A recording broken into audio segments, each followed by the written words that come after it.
Saya lengkapnya Sigit Hani Hadianto. Saya lahir di Bandung, Cimahi, tahun 74. Lulus SMA, saya daftar sekolah penerbang ke Curug. Lulus tahun 96, terus ngajar di Curug sampai tahun 2000, terus 2001 saya pindah kerjanya ke sini, ke kantor pusat Kementerian Perhubungan. Saya nikah tahun 2005. Sudah alhamdulillah ada 2 putri. Yang satu ini lagi dalam proses, lagi 5 bulan istri saya jalan. Waktu itu saya sudah setahun ngajar di Curug. Terus pada hari kejadian itu bulan Januari tahun 97, saya membawa siswa untuk latihan terbang di kawasan Jasinga, Bogor. Kebetulan kok karena cuaca yang kurang baik itu tampaknya pesawatnya ini kebawa keluar dari wilayah latihan, tetapi saya nggak dapat kondisi visualnya dengan pas atau dengan akurat gitu. Jadi pada saat kita mau berputar kembali ke arah Curug, ternyata kita sudah ada di selatan dari ada bukit yang ada di Jasinga. Karena memang sudah terlalu dekat, akibatnya pesawatnya terus crash di gunung itu.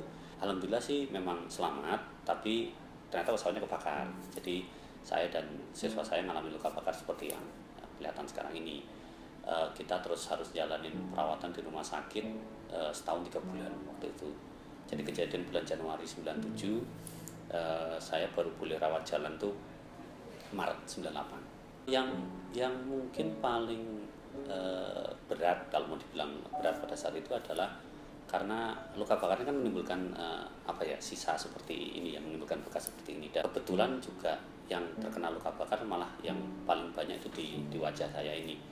Jadi kalau dokter bilang tuh luasan luka bakar itu 27% dari area tubuh. Tangan ini dihitung 9%, tangan kiri tangan kanan juga 9%, terus wajah ini 9%, jadi totalnya 27%. Mungkin bisa kelihatan kalau misalnya kayak daun telinga, terus kelopak mata, hidung dan mulut itu jadi berubah. Nah, ya artinya kan saya terus jadi berbeda dibanding sebelumnya gitu ya. Mungkin kalau dibilang tantangan yang paling berat adalah untuk bisa menerima situasi ini dalam kehidupan keseharian. Karena kalau di rumah sakit ketemu dokter, ketemu perawat, ketemu keluarga atau teman yang jenguk, mereka memang sudah tahu kondisi saya seperti ini. Tapi kalau namanya di kehidupan masyarakat, kan mungkin orang belum sepenuhnya tahu atau bahkan mungkin siap kalau melihat ada orang yang kondisinya seperti ini. Ada hal-hal yang terus kadang membuat saya terus berpikir, apa saya di rumah aja ya, nggak usah keluar rumah atau nggak usah keluar kerja atau bagaimana. Nah, karena kalau misalnya saya ingat dulu saya punya cita-cita itu kan, kenapa saya sekolah ke Curug, kenapa ingin jadi penerbang. Sebetulnya juga salah satu tantangan berat yang saya rasakan juga adalah bahwa saya tidak bisa melanjutkan karir saya sebagai penerbang. Padahal kan pengen punya bayangan lulus dari Curug tuh terbang di perusahaan penerbangan yang nanti bisa terus berkarir sebagai penerbang, terbang ke luar negeri, terbang dengan pesawat-pesawat yang modern gitu. Itu kan akhirnya mungkin tidak bisa saya capai lagi. Nah, itu kondisi itu kadang-kadang waktu itu membuat saya terus, wah kenapa ya saya harus mengalami situasi seperti ini. Yang pertama jelas keluarga dalam artian waktu itu saya mampu keluarga waktu itu, tapi ada bapak ibu. Karena saya ini sulung, adik saya 2 laki-laki. Nah, terus ada teman-teman sekantor, teman-teman sekerja gitu ya, yang tidak henti-hentinya itu menemani dan terus mendorong gitu, bahwa hidup tidak berhenti di sini, bahwa ternyata masih dikasih kesempatan untuk selamat, masih dikasih kesempatan untuk hidup, ya berarti kan ada yang harus dijalani. Kondisi itulah yang terus kemudian membuat saya juga merasa bahwa oh ya, saya harus bangkit, harus bisa ngatasin tantangan ini gitu.